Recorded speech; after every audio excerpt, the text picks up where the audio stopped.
Audrey Hepburn, the role you're going to remember whenever you're alone. She is blind, and she is alone, with a terrible suspicion growing. Where is it? Oh, God! Don't touch that!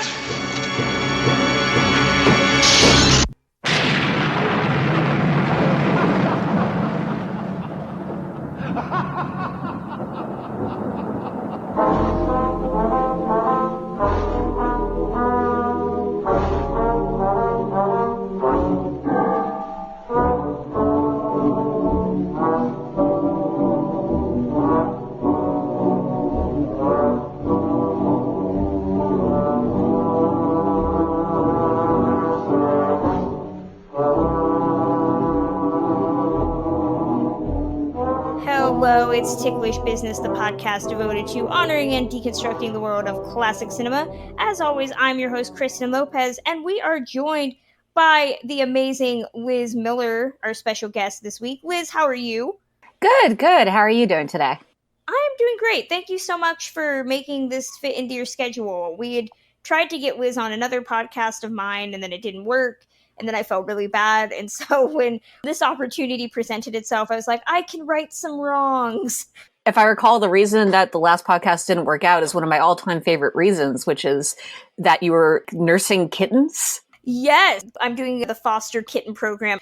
Drea Clark is unfortunately ill. Samantha Ellis, I don't really know where she is. Maybe she's hiding out in the dark with Audrey Hepburn. We are, of course, talking about 1967's Wait Until Dark, but before we do that, Liz, for people who don't know you or know your work, which they should, what is your background in the film criticism community? I've been writing about digital content, regular content, for over 10 years professionally, and I've written for a number of different places, largely focused on television. I also enjoy film coverage a great deal. I'm a member of the Los Angeles Online Film Critics Society, a member of Gallica, another critics society. It's been actually really great being a part of these organizations just because it makes me more engaged with the film world. I've been challenging myself more to try films that I might not normally see in order to feel like I'm more as up as I can be. And there have been some really wonderful surprises that have come as a result of that. Had you seen the movie we're talking about today before we discussed it? I hadn't seen it in a really long time. It's a movie I definitely had seen and remembered very fondly. Spoiler alert, my most recent viewing holds up. I'm glad to have had the opportunity to rewatch it and re-examine why it's so effective. And where do you fall on the Audrey Hepburn spectrum? As we've talked several times on this episode, Audrey is either an actress you love or you hate. There are people who hate Audrey Hepburn? Yes, there are. That's so weird. I would never even think to do so. She delivers a very specific kind of performance as a rule. You can definitely see her falling into certain tricks and tropes. That seems dismissive, but you definitely know Audrey Hepburn when you see her, is my point. I've always found her really charming. To hate Audrey Hepburn is to hate movies like Roman Holiday and Sabrina and What Are We All Doing Here, if that's the case. I haven't really ever seen her version of My Fair Lady, and based on everything that happened with her, you don't need to. That's been my feeling. I am pro Audrey, 100%. I guess I can see why you would not find her, have issues with her as an actor, but I've always found her super charming. Well, before we get into that, just a reminder that if you want to support the podcast, you can head over to patreon.com/ticklishbiz. We are prepping for our Halloween movie night. We're not talking about Wait Until Dark, but we are talking about something Halloween themed. If you enter our Lombard level, you can watch a movie on Halloween with the Ticklish Trio. That's at patreon.com/ticklishbiz. If you don't want to watch the movie with us, you can also get access to special pins, as well as a bevy of bonus content, including special podcasts, interviews, and the like. My interview with Robert Ackerman, the director of Judy Garland, Me and My Shadows, should be coming soon. So a lot of fun stuff over there. Let's talk about Wait Until Dark. This is a film directed by Terrence Young, best known as a director of Hammer horror films, based on a play by Frederick Knott, starring Audrey Hepburn, Alan Arkin, Richard Crenna, Ephraim Zimbalist Jr., and Jack Weston. It tells the story of a woman who has recently been blinded named Susie, played by Audrey Hepburn. Her husband, while walking through an airport, is asked by a random stranger who is not Sharon Tate. I literally did a double take. I've seen this movie a couple of times, and I thought for about 10 seconds that the character was Sharon Tate. It was not. It was an actress named Samantha Jones. She gives Susie's husband, Sam, played by Ephraim Zimbalist Jr., a doll which is containing smuggled heroin. He takes it home, but unfortunately, Lisa, the doll woman, gets taken by the evil Rote, played by Alan Arkin, who wants the doll for himself. He enlists two lackeys, Mike and Carlino, played by Richard Crenna and Jack Weston, to go to the Hendricks house to get the doll back, where they encounter Susie and realize she's blind. So they essentially gaslight her for an hour and 47 minutes, trying to get her to give up where the doll is. The problem, she doesn't know where the doll is. Shenanigans involving darkness and some slight ableism ensue.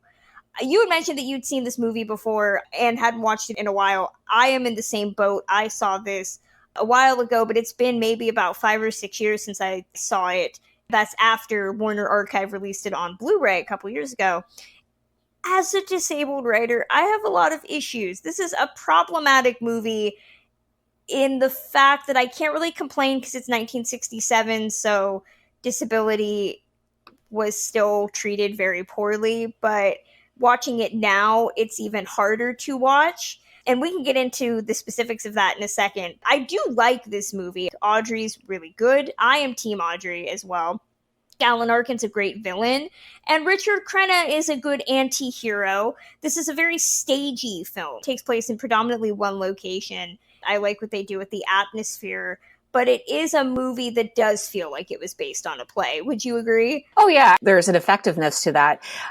I'm a big fan of movie adaptations of plays that don't necessarily find ways to hide that fact, especially when it's a single location, but still manage to find cinematic elements to it, especially sequences that take place entirely in the dark. I would be interested to see how that gets staged in a theatrical setting, because you really can't hit that same level of blackness. There's enough added to this to make it work, especially because, from my perspective, there's something I find charming about a single set location. Sometimes that's all you need, and trying to make things more elaborate doesn't necessarily help the project or the story at all. Yeah, it really makes you feel like you're Susie in as much as you can be her. She's newly blinded, and she's also recently married. She hasn't been married to Sam for very long. You can tell that she's uncomfortable in the apartment, not just as a woman who is blind, but also as a woman who seems to be living in a place that's not her own. And you get that dichotomy. You see elements of what a lot of directors were working with in the late 60s. There could be a good double feature between this and Polanski's Repulsion, in having this lone woman having to fight off some sort of otherworldly issue. Because really, the villains in this movie are bordering on cartoonish. And it takes on this surrealist quality when Alan Arkin is dressing up in costumes like this is Lolita and he's Peter Sellers. And you're sitting there thinking, she can't see. So what does it matter if he's wearing a mustache in one scene and not a mustache in the other? There is this weird camp quality to it that adds this dreamlike nature. That's a really good point about the fact that he's disguising himself. Maybe it's for the benefit of coming and going from the apartment. Who knows? It's a really interesting point about the fact that she's clearly learning to handle the apartment. She met her husband after her accident, which means that she's having to adapt to an entirely strange location where she has no visual frame of reference. I don't know how that configures into the discussion of ableism, as we're going to get into. It's an interesting touch. There is a lot of things that just feel very hokey. Alan Arkin is like the big comic villain of this film. He's very good. I like him. I want to say this was one of his earliest roles. He's just so comical. We'll talk about Rote in a second. So I brought up the issues with disability. It's great that we're talking about this and Freaks in the next episode, because this movie becomes the landmark of how disability is portrayed in cinema. You have Audrey Hepburn, America's sweetheart, playing a blind woman. As I always tell people when disability is presented in women, it's always a pretty disability, something that you can't physically see. So generally blindness or deafness or mute, something that you don't have to alter the actress's physical look. She can still be pretty, but she's also disabled because those two things apparently aren't mutually exclusive. I knew that was something that was always bothersome to me.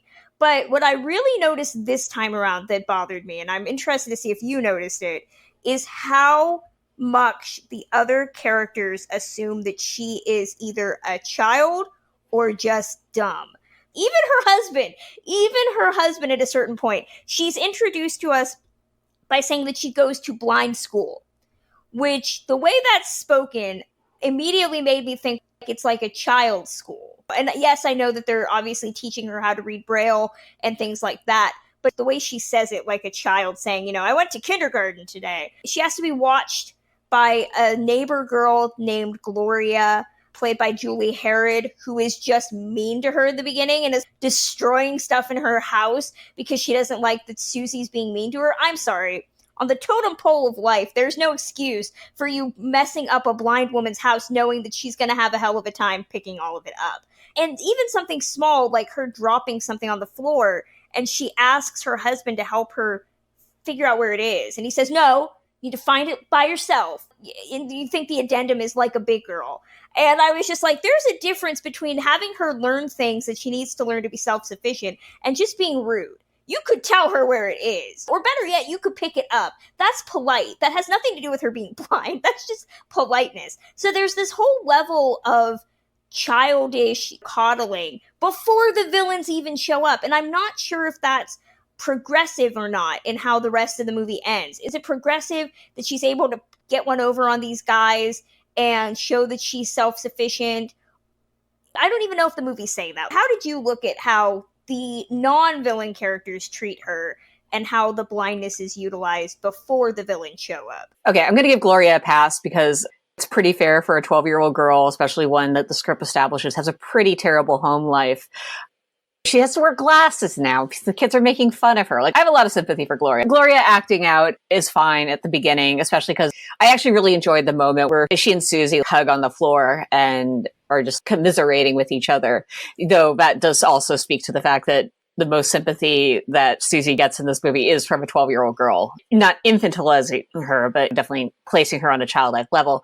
Sam, on the other hand, screw that guy. I understand the idea that Sam wants her to be self-sufficient, but at the same time, the way it is handled within the context of the story makes me not like him at all. If we're talking about her being put in this patronizing place, it's all largely driven from him. He's not encouraging, he's basically demanding that she be self-sufficient. It's not coming from within her. She's only been blind, a year? Of course, she needs help. She needs time. She needs to go to blind school.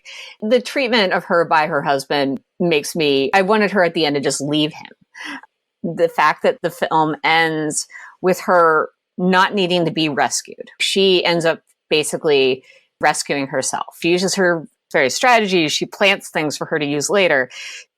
The way in which she fights back at the end really does help address what you're talking about. But at the same time, it doesn't make up for the fact the movie ends with her, the loving embrace for her husband again.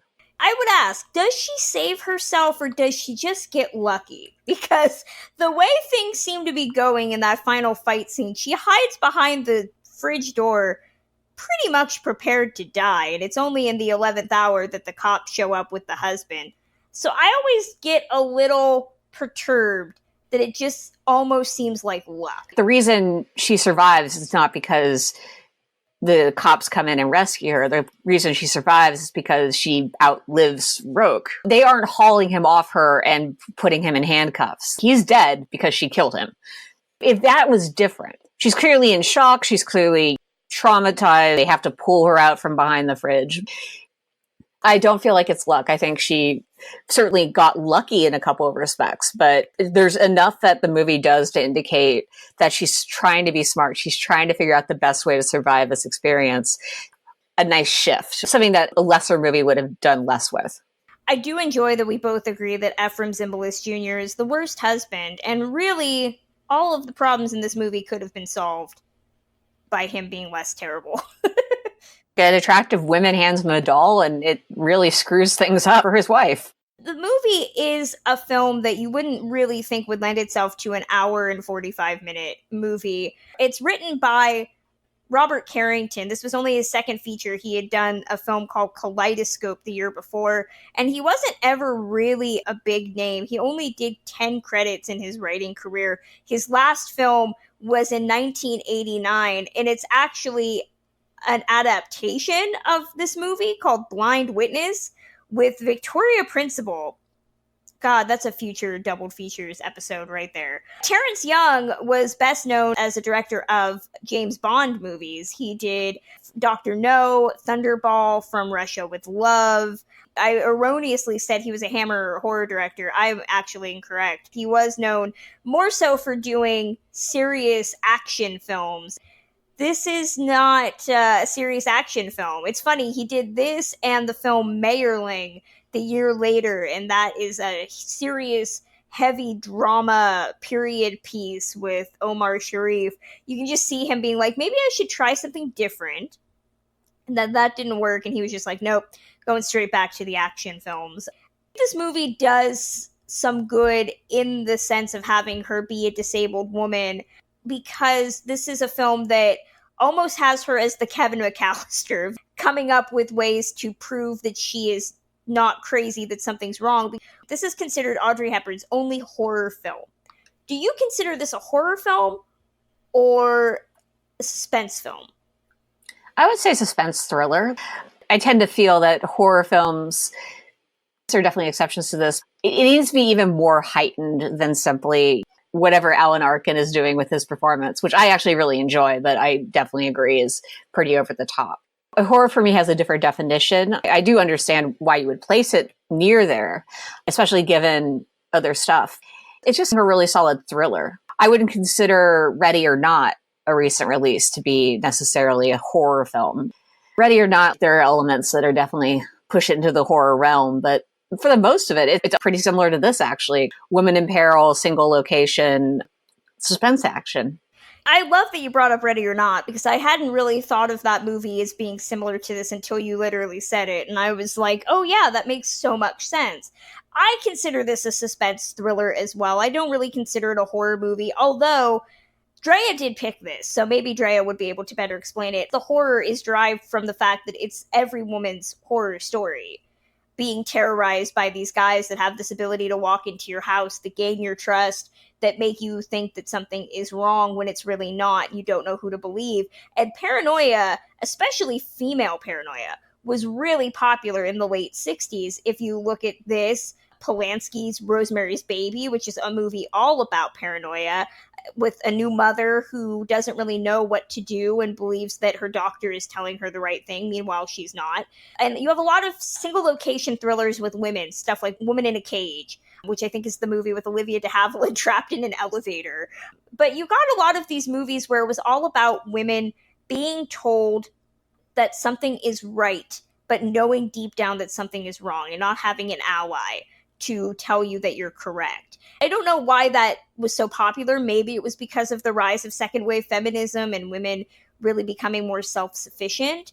As somebody who is a disabled woman and always gets told that, oh, your fears are unfounded, there is definitely a horror element to watching Susie interact, especially with someone like Mike, who, if we're looking for good guys in this movie, Mike is about as good as the bad guys get. He genuinely does not want anything bad to happen to Susie.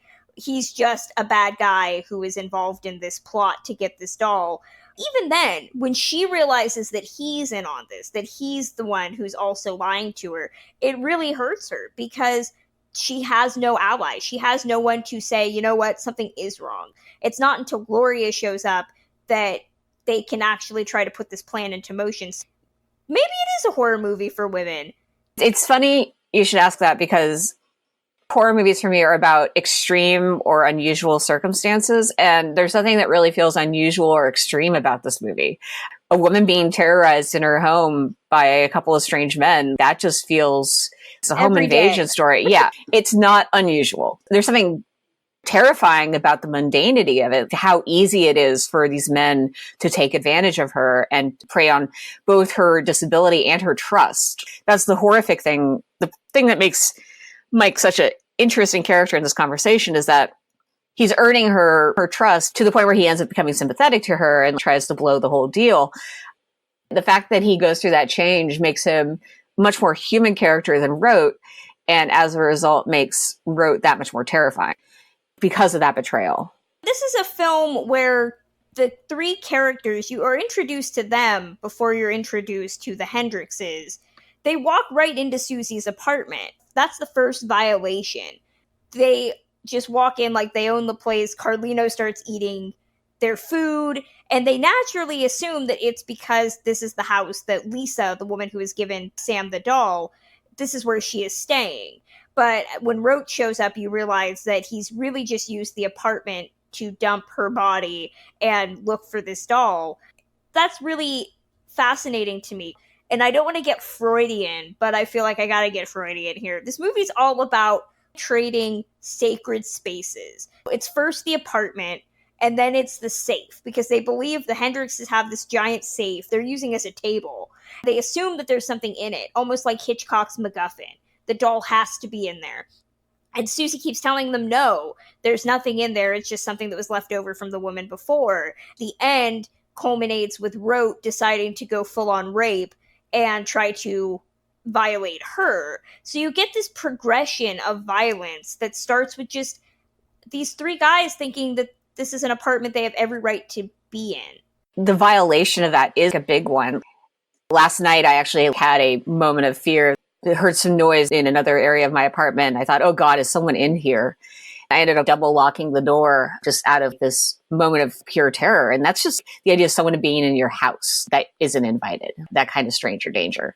There's something to that. So many horror films are about that sort of violation. Like you brought up Rosemary's Baby earlier, a very massive version of that. The level of violation varies based on the level of trust and connection. And maybe that's why I find Mike such a disturbing character, because there is that level of trust with him.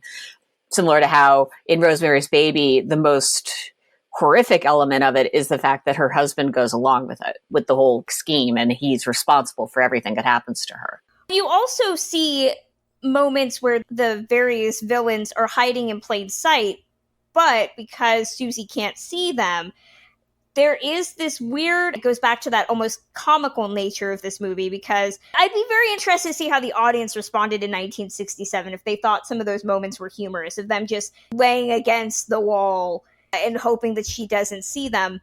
This movie doesn't turn her blindness into a spidey sense, which you often see in movies about blind people. Everything else is heightened, and they can smell things differently, and they have very acute hearing. She definitely knows that somebody is in the apartment, but that doesn't give her Daredevil-like sonic powers to figure out where people are.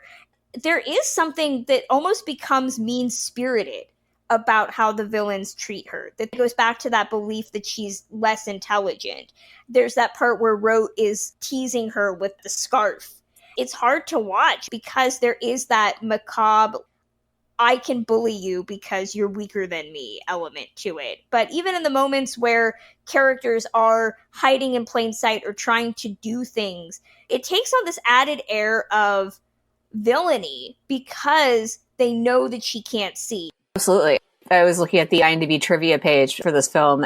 There are a number of quotes on it about how Alan Arkin talked about the Oscar nominations he received for his early major film roles. Asked if he was surprised that he was overlooked for Wait Until Dark, his second movie, he replied, "You don't get nominated for being mean to Audrey Hepburn." And that goes doubly so for Audrey Hepburn in a vulnerable place like this. It's interesting you mentioned the concept of spidey sense, because I do like the fact that she is observant enough to pick up on the fact that Rote wears the same pair of shoes in his multiple characters. That's exactly the right level of acknowledging that she's pretty observant as a person without pushing it to unrealistic levels. Alan Arkin is right. You don't get an Oscar nomination for being mean to Audrey Hepburn. This came 3 years after she had done My Fair Lady. And that's such a big movie. And people forget that once she married Mel Ferrer, there was this push to make her this artistic leading lady, to transition her from being a movie star into being this serious artist. She did comedies and relationship dramas, but this was a serious drama for her. This was probably the most out there of all the films that she did in her career. She never did anything like this before or after. Watching her play this woman who is terrorized, it's a long way from Holly Golightly or Sabrina. It's why Wait Until Dark is always a good litmus test for people who are interested in Audrey Hepburn, because it is just so different from anything she did. Absolutely. But at the same time, it's still, as we talked about earlier, very recognizably an Audrey Hepburn performance. The thing I find fascinating is that this movie is really well received, was shot at the same time her marriage was falling apart, and she doesn't make another movie for years after this, which is not necessarily how you would expect someone to follow up on one of their biggest roles, but she wanted to be more with family. It was almost 10 years that she took a break after this, and then she came back and did Robin and Marian, which was this old-fashioned period drama based on a very well-known story. She did a couple more movies. She did go back to working with Terrence Young in 1979. She did a film called Bloodline with Ben Gazzara and James Mason, which is a crime drama with her being stalked by a murderer. I have not seen that, but I'm very interested to see if it holds any commonalities with this movie. And then after that, she did Peter Bogdanovich romantic comedy in the 80s and ended her career in 1989 with the fantasy romance Always, directed by Steven Spielberg. This and Bloodline might be the two darkest movies. No surprise they're directed by the same director. She's fantastic in this. It's actually really frustrating that she was nominated for an Oscar for this, but she did not win, which we've talked about the Oscars of 1968. Everybody could have been winners. She was nominated alongside Anne Bancroft, Edith Evans, and Faye Dunaway. Liz, do you know who won Best Actress in 1968? If you want to hazard a guess. I literally looked it up as you were talking about it. I totally cheated. Katharine Hepburn. You're not wrong about this category. It is intense, especially because it's not just an amazing array of actors. It's Anne Bancroft as Mrs. Robinson from The Graduate, Faye Dunaway as Bonnie Parker from Bonnie and Clyde. It's a shame Audrey Hepburn didn't win, but also that's insane competition. No, I totally agree. We said the last time we brought up the 1968 Oscars that everybody just deserved an award that year. It's amazing because 68 is often considered the Oscar ceremony where old Hollywood finally crumbled. It couldn't deal with the new school of filmmaking. But if you look at the Best Actress nominees, you have so much of the old guard, and then you have Faye Dunaway, and then you have Audrey Hepburn right there in the middle, because she represented in the 50s so much of what was changing about Hollywood at that time. And yet here in 68, she still seems not confined to one world, because she still feels like she's representative of studio era filmmaking. But her role in this movie and her acting was always so modern that she seems like an actress who is perfectly suited for the late 60s. So it's so unique that she's included here in a ceremony where it's often considered the day everything changed. She, in general, it speaks to a line she generally does stride. Her decades really were the 50s and the 60s. And that's such a weird transitionary period of time for film in a general sense. It makes sense to have her included in this category if we're looking at it that way.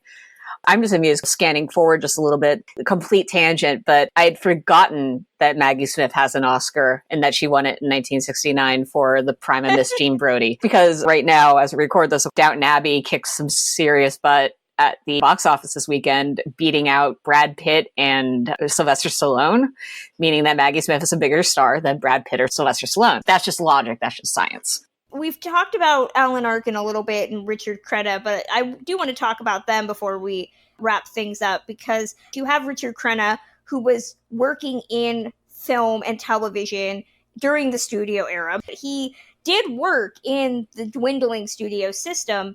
Most people know him as an actor of the 60s, 70s, and 80s. And then you have Alan Arkin, who definitely inhabited the late 60s style of filmmaking. Richard Crenna just plays this guy as possible if Ephraim Zimbalist Jr. was out of the way, that him and Susie would get together. He's the nice guy-ish. And then you have Alan Arkin, who is, that I brought up Lolita. Lolita had come out by 1962, and Alan Arkin draws so heavily from Peter Sellers' performance. And I mentioned the costume changes and the vocal tics. He has this convoluted backstory about Lisa being his wife. I don't really know his intent, but it's just one final stab at Susie when she doesn't need it. He implies that Lisa and her husband are engaged in this illicit relationship. So it's not enough to just try to get the doll. He also wants to leave this broken marriage in his wake. He's just the epitome of evil. When they finally have that moment where she takes the lights out and she tries to leave him in darkness, it just becomes this one-up of things. He has matches, so she starts throwing gasoline around, and then he has a knife, and she stabs him, and then there's rape involved. It's just this constant Roadrunner Coyote series of one-upsmanship where they are, for a brief moment, equals. Even though, as women watching this and always knowing how these stories end, he always seems to have the upper hand. I said at the beginning, I really enjoy what he's doing. Does it belong in a more subtle film? Probably not, but I don't think this film would be considered a subtle film, or should be considered a subtle film, or needs to be a subtle film. There's something to this performance. And Alan Arkin essentially play multiple characters, and he has such fun with it. Sometimes that's all you want. It's just enjoyable.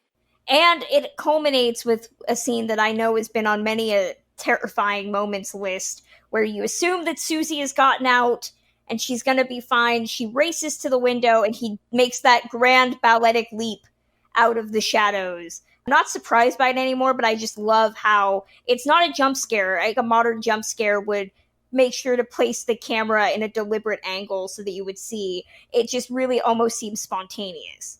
Sometimes those moments can be even more scary, like if the camera is not preparing you to be scared.